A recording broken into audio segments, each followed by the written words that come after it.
Hello, hello, and welcome to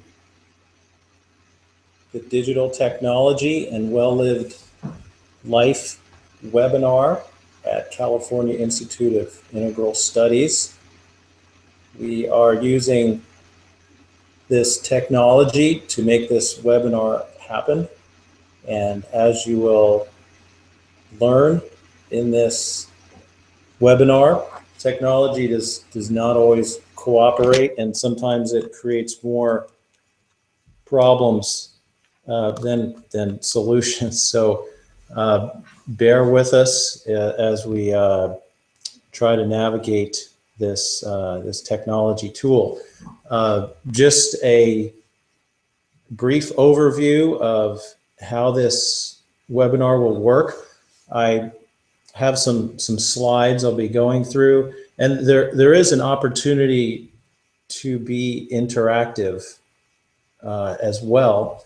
And the way you do that is by using the Q&A app on your Google Hangout screen. So how do you get there? If you move your cursor over the screen, the current slide, the blue slide, you'll see a little pop-up on the left, a little slide bar, and you'll see Q&A in a blue box. So just click on that, and feel free to type something just so I know you're there, because normally it shows who is viewing, but that doesn't always happen. So I don't think it's happening now. So if you want to say hello or welcome, or if you have a question, that'd be the place to do it. Click on the blue Q&A. So, okay, I think that's really it. Introduction, my name's Thomas Lucking, and I am a graduate of CIS, and I did my dissertation research on digital technology and well-being. So I offered to present this topic for this webinar. And this is a fascinating topic for me, as I came from the technology field, did some work for some large software companies, and have continued to do some software work because, as they say, at least in the technology world, technology is like plumbing, right? Everybody needs it in this day and age. So wherever I went in my travels, in my career path, there was always a need for technology. So it seemed a natural fit to do my research on some core interests of mine, merging psychology with technology.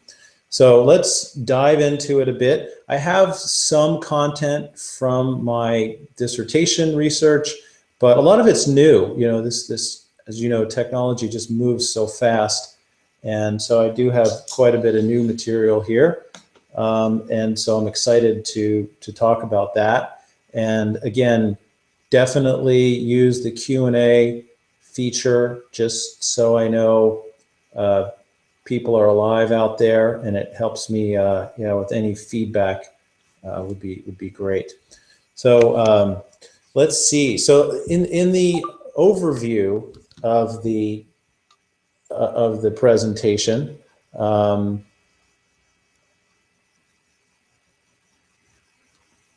okay, hold on a second. I just got a note from the coordinator that we may be having some technical problems. So let me respond to this.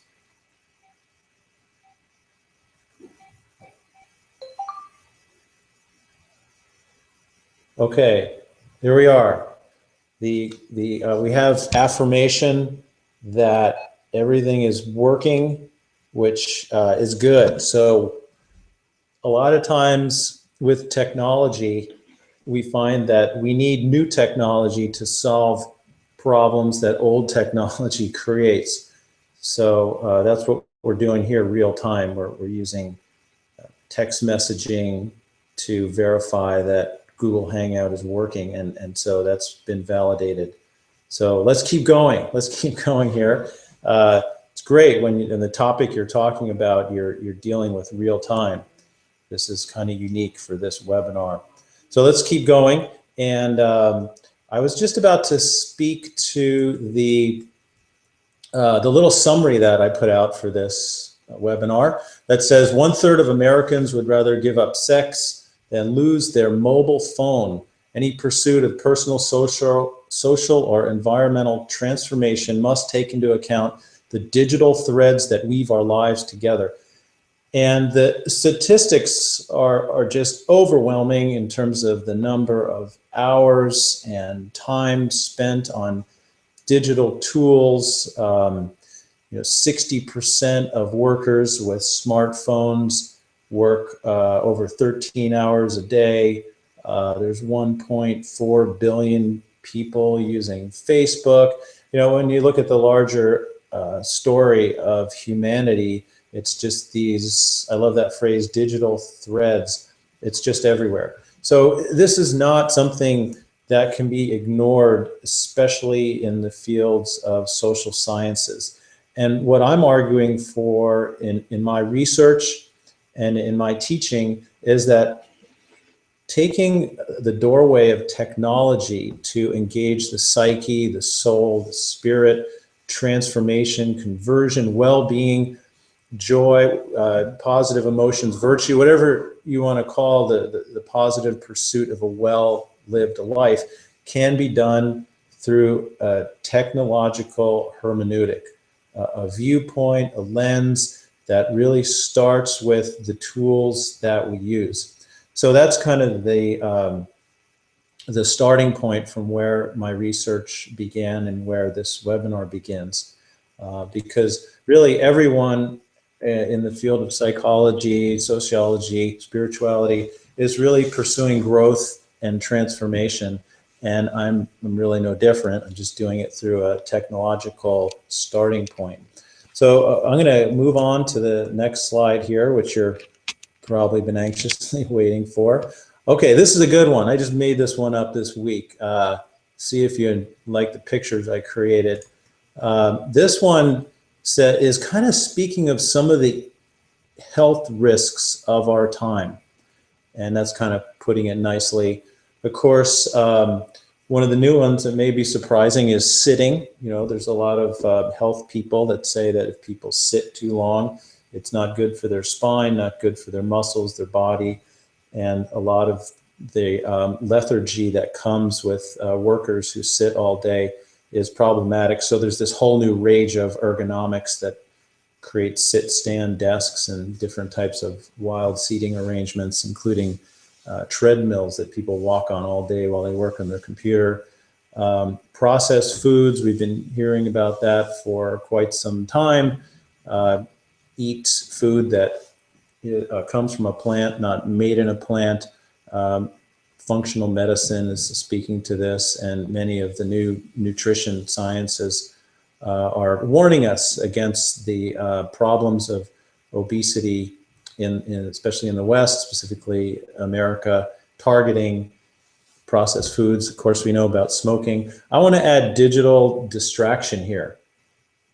Yeah, I want to add digital distraction here. And thanks for the comment, Maylin. And into this pile of issues that we really need to be aware of. This is something that I think is central and is just distracting us from life. Do we want to have relationships with each other, or do we want to have relationships with our machines? And, we see movies like The Matrix and some of these science fiction ones, and nowadays they seem less and less far off in terms of the risks that are potentially facing us. An example, here's a news story that was in the news this past week about the internet erupted with this 19-year-old college student who tried to plug his dying iPhone into a prop outlet on the Hand to God set on Broadway. So, and then the tweets from the performers just went viral on the internet. They say it's crazy. And then we we started the show. It was a little bit weird. It took a while to get the show back. You know, where's the respect, the actresses ask. What are you doing there? Why are people coming to the theater if they don't want a theatrical experience? So, you know, this is a fascinating event that was just in the news. You know, here's this person who paid over $100 a ticket and pretty much wants to be on their device during the whole show. There's a bunch of other examples in this article. This was, I think I heard this one on NPR. So, you know, this is reality. This would be an example of a point where it gets out of control and it reaches a place of addiction. So internet addiction disorder, IAD, is certainly something that is being thrown around as a real problem in the mental health world. This is just one example. I'm sure all of you can give many more. So let's go on to looking at another recent news story, and specifically around the human technology relationship. I mean, how many people really have thought about their relationship with technology? And this could be anything from your digital devices to your car, to your blender, to your dishwasher, you know, on and on. I know a lot of Buddhist teachers and a lot of really the third wave psychological folks speak of mindfulness and just being aware and more attentive to what we're doing. And a lot of times they'll use washing dishes and chopping wood, for examples. It's like, when you're washing dishes, wash dishes, you know, really pay attention to what you're doing. But I want to argue that this is a real problem, this digital distraction, when it comes to the pursuit of being mindful. I'm going to talk about mindfulness and kind of a new spin, I think, that I'm trying to put on mindfulness when it comes to technology. So in terms of a recent news story, I wanted to speak briefly about the Pope Francis's recent encyclical on the environment. He speaks of a technocratic paradigm. And I like that word, you know, because it definitely speaks to our social reality. In my dissertation research, the title of it, what my dissertation was, Technogenic Flourishing. So it's really kind of connected in the sense that this social reality that we live in is just imbued and saturated with technology. And the Pope speaks in this encyclical, it's actually on the environment, specifically ecology, talks about really how humans have used technology and science to harm the earth. And really, he looks at it from this perspective of a technocratic paradigm. You know, so a paradigm is just a set of beliefs and values that we hold in our unconscious, and it drives our behaviors. Habits can make up what a paradigm would be. So ultimately, the Pope is calling for a paradigm shift. And what is this technocratic paradigm that the Pope speaks of in this encyclical on care for our common home? And this encyclical is fascinating because it's getting attention from everywhere, inside, outside the church. I was very excited to see this. And the technocratic paradigm sees all reality as a problem awaiting an application of scientific and technological power. You know, all reality is raw material awaiting human use. Right now, you know, in the past, we humans and nature would be in a cooperative relationship. But right now, it's been confrontational for hundreds of years, really, since the Enlightenment, and more specifically since the Industrial Revolution. And this technocratic paradigm dominates economic and political life. The Pope argues that, you know, technology is not neutral. We might think it is, that newer is always better, but we really need to turn a critical eye towards technology and understand what it's doing for us, good or bad. People have always intervened in nature. Now we just pursue and extract everything possible from nature while ignoring the reality of the consequences. And we need to return to more of a cooperative relationship, moving away from this confrontation. And the economy accepts every advance in technology with a view towards profit, really without concern for its negative impact on humans. It's very short-sighted. So here we have a document from a world religious leader who is delving into the realm of ecology, and specifically he's arguing for an integral ecology, the fact that all things are interconnected, and this requires humans to consider justice in terms of three relationships: God, humans, especially the poor, and the earth itself.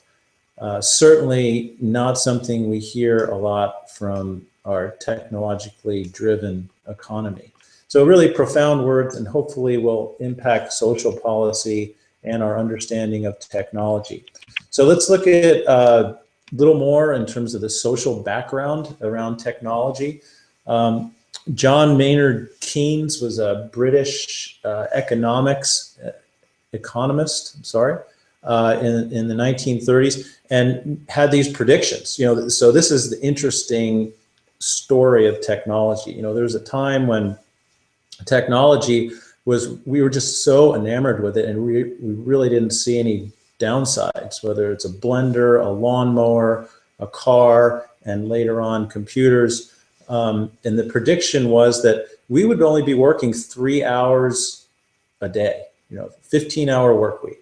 And the biggest concern from social psychologists was, what are people going to do with all their free time? We have all these time-saving devices. We wash our clothes, dry everything. We're going to have short working hours and long vacations. This is going to be great? So Keynes didn't necessarily see what was to come, because in reality, we found out later that technology actually chews up time. Whether you're sitting in traffic, I was doing plenty of that this morning, you're navigating robotic voice messages, emails is a huge one. The average worker gets 120 emails per day and spends a quarter of their time, writing emails. So with just emails alone, you have to wonder, when does anyone get work done? We have to learn new technology tools, and this takes time. There's a learning curve. And again, even the Pope says technology and science are wonderful. We are so grateful for all that they've done to help the human race, and this certainly includes digital technology. But nobody ever talks about this stuff, and I think the conversation needs to expand for the sake of our humanity, our soul, and the earth. So let's keep going. The Industrial Revolution comes along. Okay, bigger, faster, better. And this is some really fascinating research from the Energy Project, who really looks at some of the struggles that modern American workers are having to remain grounded and to reduce anxiety. I'll talk about anxiety shortly, which is one of the specific problems with technology. So we need to do more with less, because now these machines do all this for us. But ultimately, for someone to come in and work 8 hours at a computer and expect to move at high speeds, humans are not meant to work like computers. Ultimately, the costs are exhaustion, less time to think reflectively, stay focused on attention. The Energy Project found that we move best when we expend and renew energy across 4 dimensions. Those dimensions are physical, emotional, mental, and spiritual. And they talk about this concept of pulsing, where you should spend 90 minutes and then take a break, and then do something renewing that around those 4 areas. And they've had some incredible success dealing with that, specifically because of some of the theories that they've come up with. So let's talk a little bit more about time.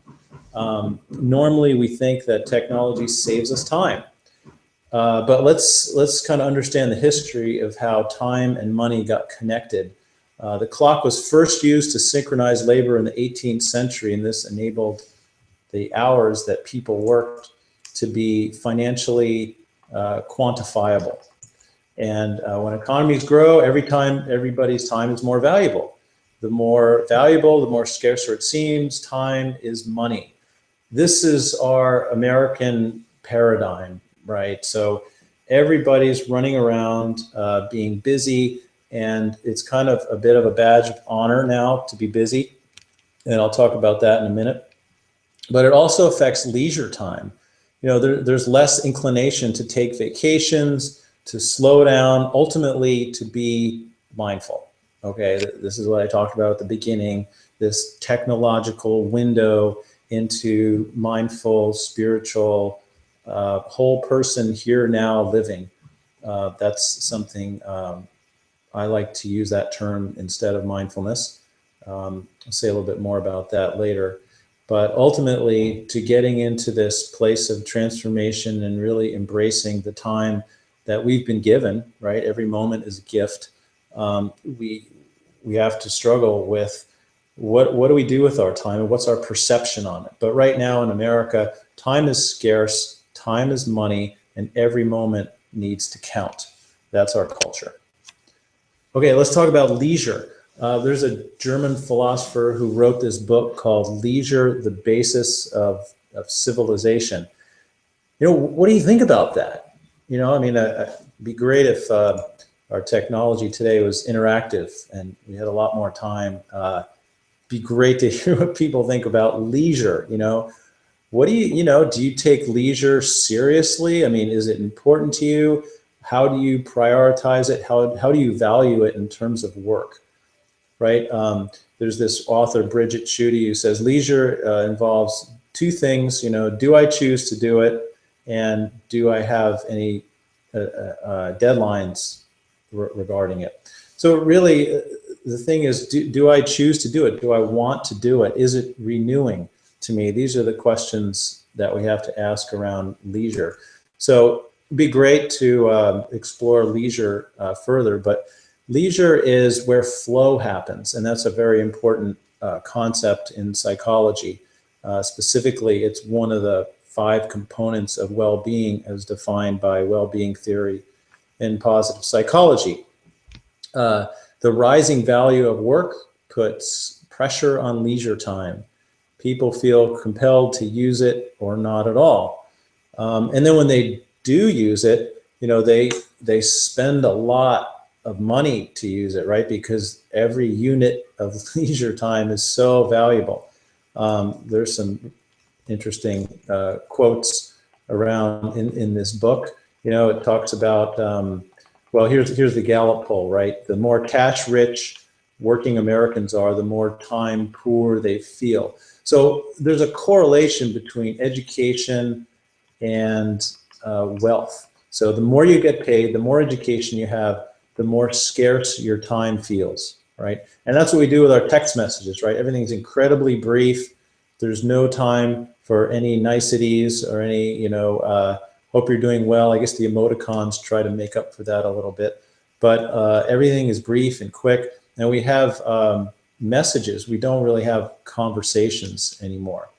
And the Europeans like to call it the American disease, where the average American worker takes only half the time off, 15% take no holiday at all. Nowhere is the value of work higher and the value of leisure lower.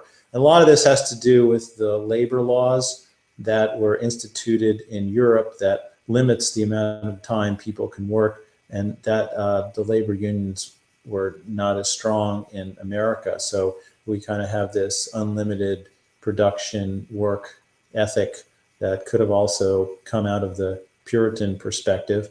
But here we are, and it ends up in what we call a harried leisure class. We need to maximize the utility of our leisure time. We consume more goods within a specific time. This is the land of drive-through coffee. Okay, so this Swedish economist Stephan Linder wrote this quote: "To indulge in such simultaneous consumption, a chap may find himself drinking Brazilian coffee, smoking a Dutch cigar, sipping French cognac, reading the New York Times, listening to a Brandenburg concerto, and entertaining his Swedish wife, all at the same time, with various degrees of success." Okay, now this speaks of our current world of multitasking, and we're going to get to that after anxiety. Let's go to busy. So what do you think? Is it like a badge of honor to be busy in our world? When you talk to people and you want to set up an event or do a social activity, they're like, you know, I have too much work to do. This just happened. I have to be here, this thing. And I'm not saying this is conscious. This author, Shruti, again, wrote this book called The Overwhelm, or that was a concept in her book about everybody's overwhelmed. Life is unmanageable. I'm swimming underwater. I'll never catch up. You know, to be honest with you, I feel that in my life. There's no shortage of that. But the question is, or the point that this author tries to make is, these are choices I make. But there still are, beyond these choices, there's external pressures to keep busyness happening. We have so much to consume, let alone information from our devices. And we're just really uncomfortable with downtime. There's that study from the University of Virginia that studied those college students, and 67% would prefer an electric shock to being alone by themselves in a room for, I think it was 15 minutes. It wasn't even that long.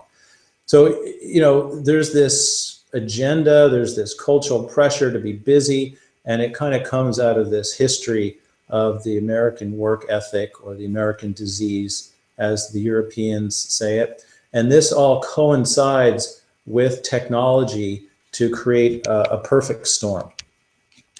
And one of those symptoms of this perfect storm is anxiety, right? So America, US, is the most anxious country in the world. The World Health Organization did a recent study showing that 1/3 of the population is diagnosed with an anxiety disorder. The leisure time seems more stressful, right? As people are compelled to use it wisely or not at all. Again, 15% of US workers don't even take their vacation. The rising value of work, you know, the costs that we have, you know, again, back to choices, right? We choose to have a certain standard of living. We choose to live in certain places. And, you know, we need to kind of really look at this big picture in terms of these choices we're making, and to realize that you're making these choices, and to blame everything on something else, like I have to do this or not, you know, it's not necessary. We need to kind of, again, back to being mindful, be aware of what these choices, what the consequences of these choices are that we're making. So anxiety is a huge problem, and it's #1 in America. I remember when I was studying psychotherapy, I always thought depression was the #1 diagnosis, but I remember that moment when I was corrected, and the professor's like, no, it's anxiety. And I've seen that in my research time and time again. This is just one other instance. And of course, you don't need to look any further than the DSM to understand how many different forms of anxiety, right? And anxiety is rooted in fear. And I also think of that acronym, I think that adolescents use now, FOMA, fear of missing out, if I got that right. And that directly ties with technology. Okay, what happens if you forget your phone or you're without it for a few hours? You could miss a text, you know, you could miss a Facebook post. And what's that going to do to your anxiety? And clearly, as you look at the anxiety assessments, if you rate that as a problem, then clearly it needs to be addressed.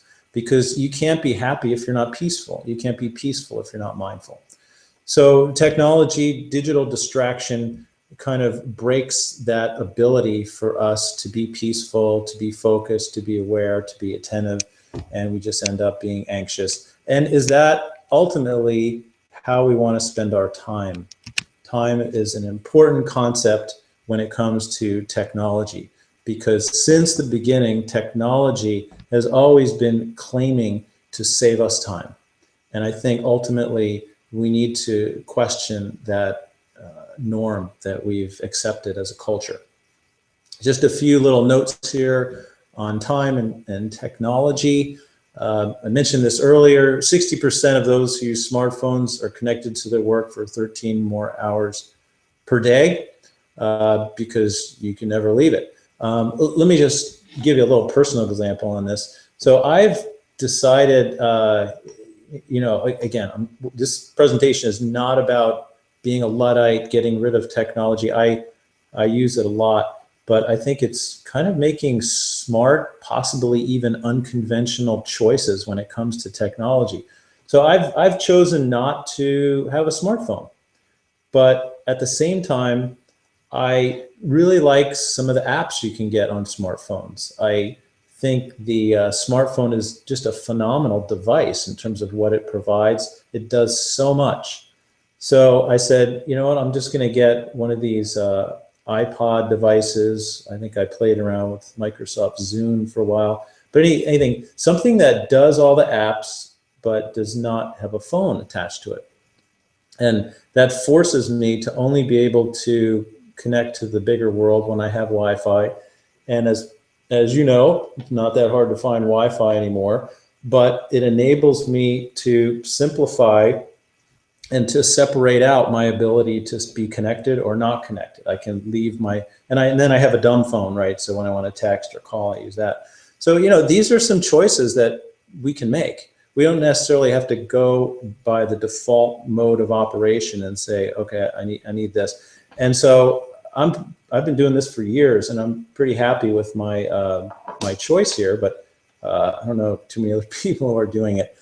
Anyway, that's another discussion for the support groups that will follow this presentation. So really, what else about time and technology? Have you ever needed to buy something? So you go on Amazon or eBay or Craigslist or one of these e-commerce sites, and instead of like 2 or 3 choices, we now have 200 or 300 choices, right? At our fingertips, incredible. And how have you ever spent like 10 times longer buying something than you thought you would have? Because suddenly you have to read the reviews, you have to click on this link that leads you to a new improved version.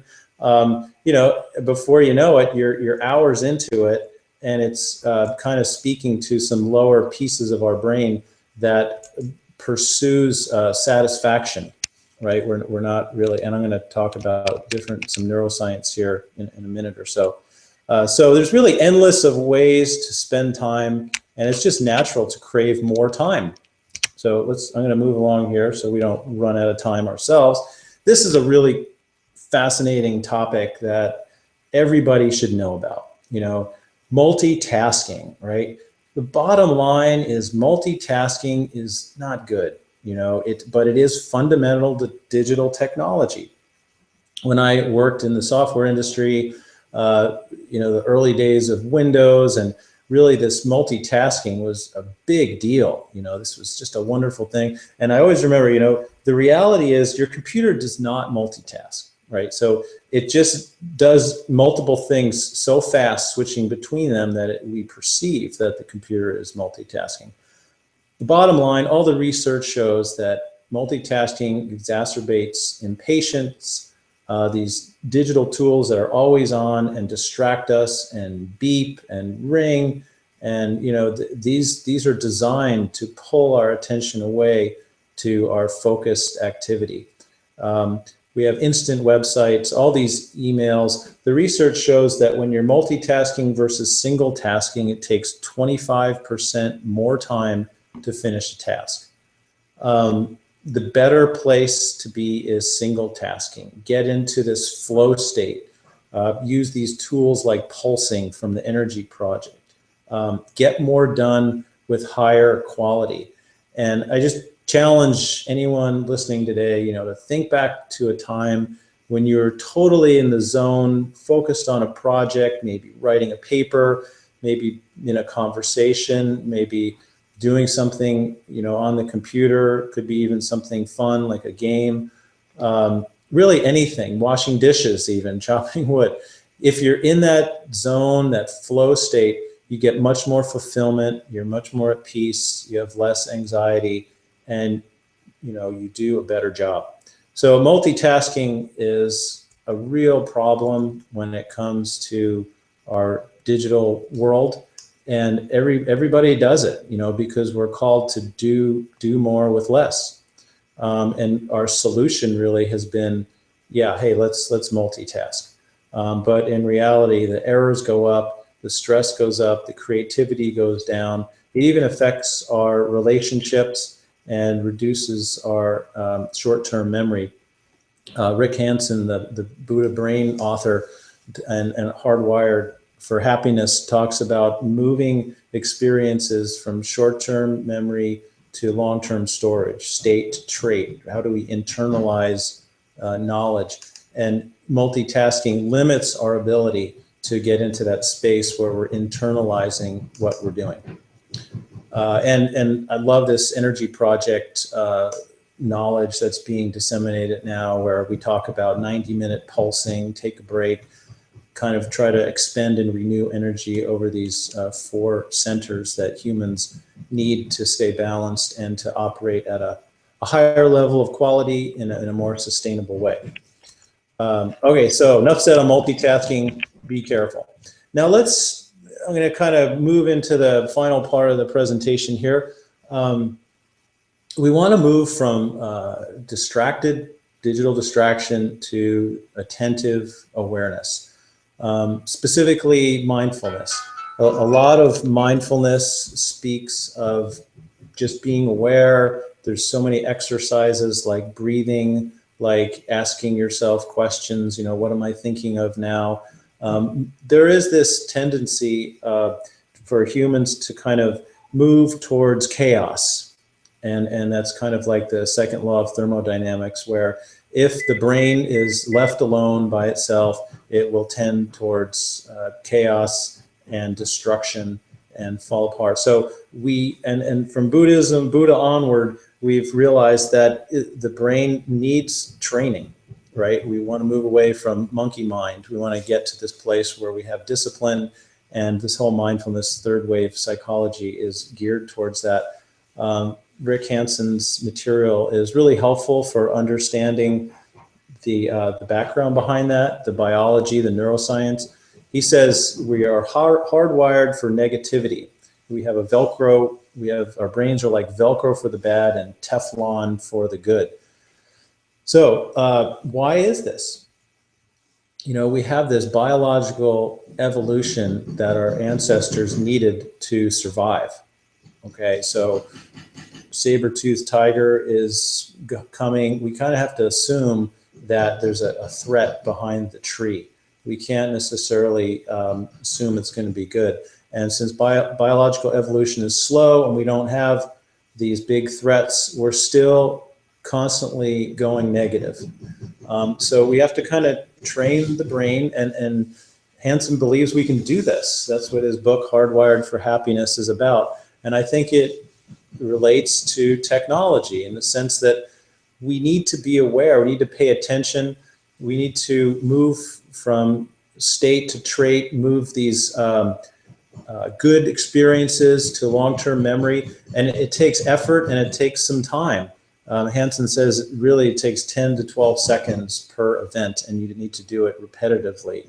And once you do this, you internalize this perspective for difficult times. When things get hard, it feeds resilience, gratitude, happiness, relaxation, peace.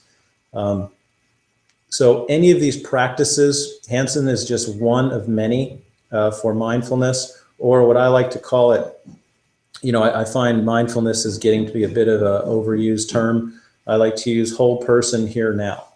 You know, it's just like, is my whole being here? Am I fully present? Am I here in the now? And if I can put a check mark to all those qualities, it's kind of rare, really, when you fully think about it. Am I really present right now?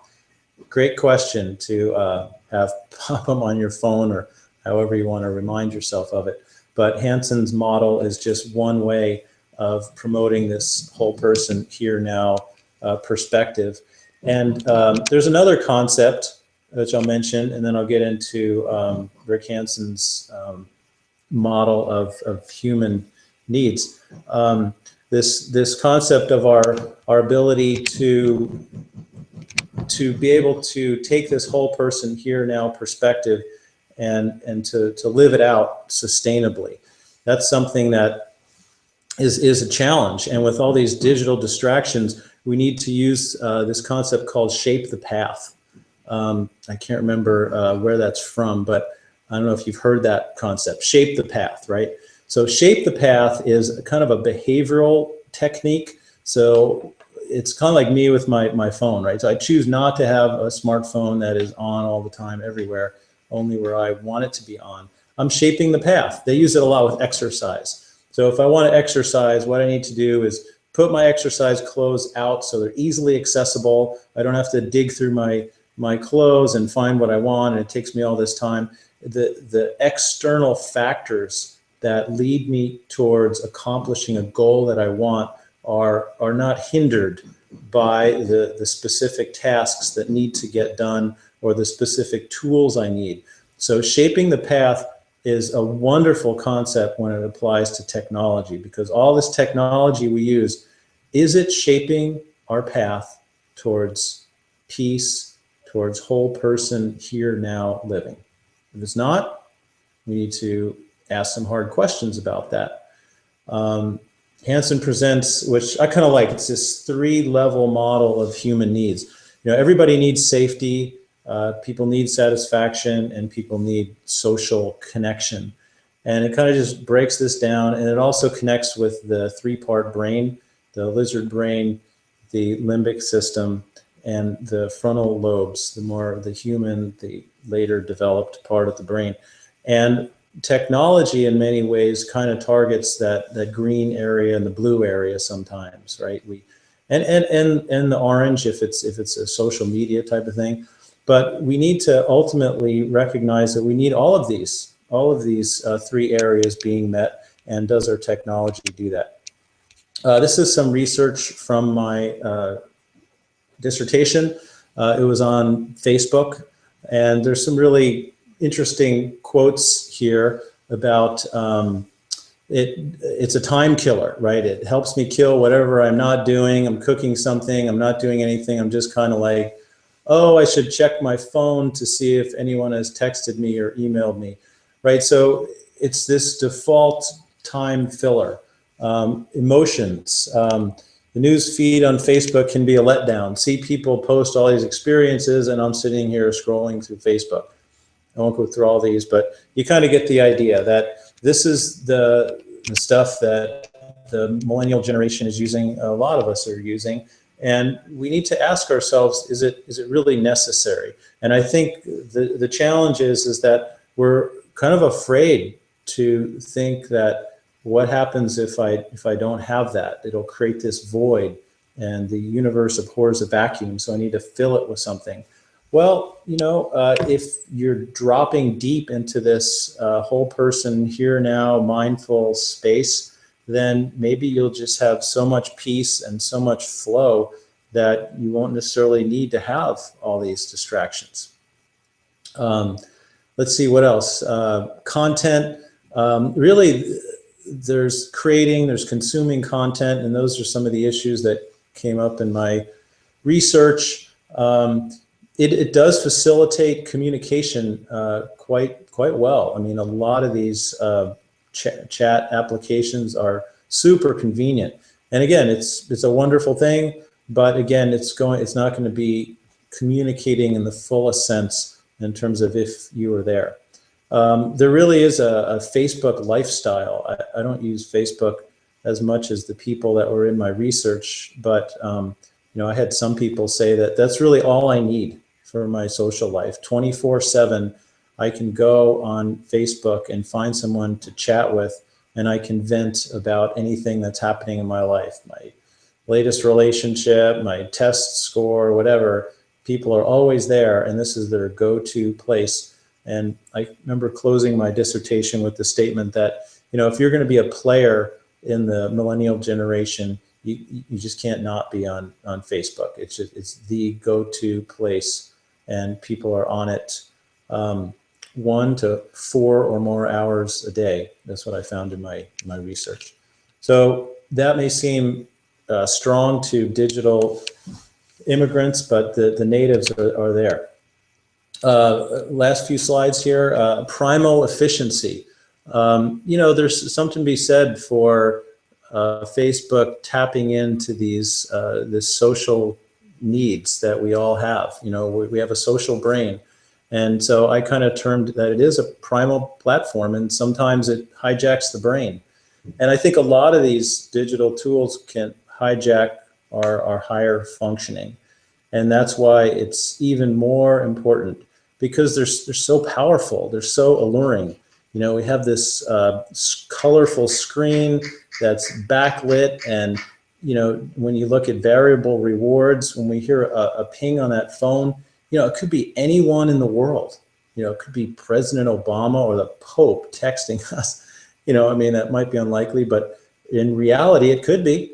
You don't know. So at a deep primal level, these neurons are firing, and you're kind of being triggered with a nice dopamine rush of anticipation that says, wow, this could be a life changer for me. I better stop what I'm doing, even if I'm in a flow state, and go take a look. And then before you know it, you're distracted. So Facebook is very efficient, but it does provide information overload. It does distract us on a primal level, just like a lot of these tools do. And just brief note on kind of the dark side of some of these, some of the addictive natures of these digital tools, which is a real problem. There's a lot of literature on addiction. Many people call it the psychological drugs of the 21st century, all the way on down from, porn being one of the top industries on the internet that, grosses just unheard of revenues, to just watching YouTube videos, to Facebook. These are primal platforms that are tapping into some of our lower brain functioning. They're hijacking our prefrontal cortex. They're tapping into our desires to be social. And we need to really use them wisely, because what happens if it gets out of control? There was this unplugged study, I think, done in Europe, and it was connected with the University of Maryland, where they had thousands of students unplugged for 24 hours. And some of the quotes from that study was, "Media is my drug. Without it, I was lost. I'm in a state of constant distraction. I felt so lonely, as if I was in a small cage on an island. My phone is my only source of comfort." Yeah, don't let it get to that level, right? It's problematic. I go for walks and runs and biking, and really it's just incredible. 9 times out of 10, I have to take a look and see if somebody has earbuds in their ear before I say hello or ask a question. So this is the kind of society we're living in. I'm not saying taking a walk and listening to an audiobook or music is wrong, but just try to create a more mindful, aware presence of when other humans are around. I guess and this is something that we're really going to have to work at, because these tools are powerful. In this unplugged study, 4 and 5 students showed significant mental and physical distress. And others who did not had better management of their tools were able to unplug for 24 hours and found simple pleasures satisfying. And ultimately, I think that's what we're about, right? We're creating all this technology. We're trying to redesign reality.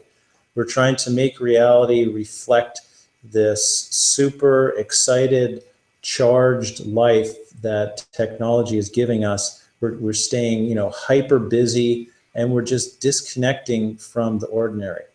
from the slowness of life, from the peace, from the quietness, from that inner voice that really assists us with our ability to be creative, to be intuitive, to have perceptions and ideas that ultimately are going to feed our soul on a deeper level and create a life worth living. Okay, we're getting near the end. Let's see, I'm not going to talk too much about that. A whole nother talk I have is on well-being and the 5 components of well-being theory and how that relates to positive psychology. But I want to show you a little picture here to just give you a sense of how connected the world is now with digital technology. This was done by an intern at Facebook, and it almost looks like one of those global maps you see from NASA, where at night where's all the development and all the electricity in the world. But these are lines of friends, of connections. So you think 1.4 billion people in the world, and these are all the lines of connections that someone drew on this globe map. So it just gives us a sense of the vastness of this reality we as a human race are facing. And, before we can stop wars, before we can fight global hunger, before we can deal with digital distraction on a global scale, we have to do it in our own life, right? So it begins with ourselves. And ultimately, I focused earlier in this presentation on time, and I'd like to close with that concept of time.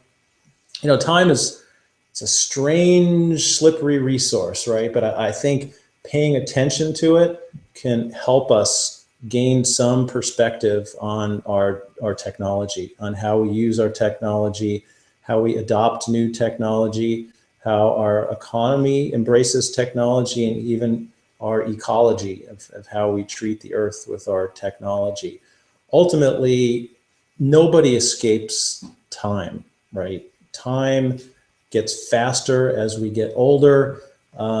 Seneca, first century Native American philosopher, wrote a book called The Shortness of Life. And in the end, he concluded, life is long if you know how to use it. He wrote, how busy, terribly busy everyone seemed to be. I can just imagine what he'd think about the pace of today's life. Mortal in their fears, immortal in their desires, and wasteful of their time. People are frugal in guarding their personal property, but as soon as it comes to squandering time, they are most wasteful of the one thing in which it is right to be stingy. Time on earth may be uncertain and fleeting, but nearly everyone has enough of it. Take some deep breaths, think deep thoughts, and smell some roses. So I think time is a great angle on helping people wake up to the reality of what role digital tools are playing in their life, and hopefully can assist us on a personal and a social level when it comes to improving the relationship between humans and the 3 areas of justice, which the Pope mentioned earlier: God, the divine, and other humans, especially the marginalized, and of course the earth. So with that, I thank you so much for being part of this webinar. It was a wonderful experience for me to put some thoughts together. I would definitely love to hear from you. There's some contact information via my technology addresses, and it would be great for you to send comments, either email, LinkedIn, and I look forward to hearing from you, and thank you for listening.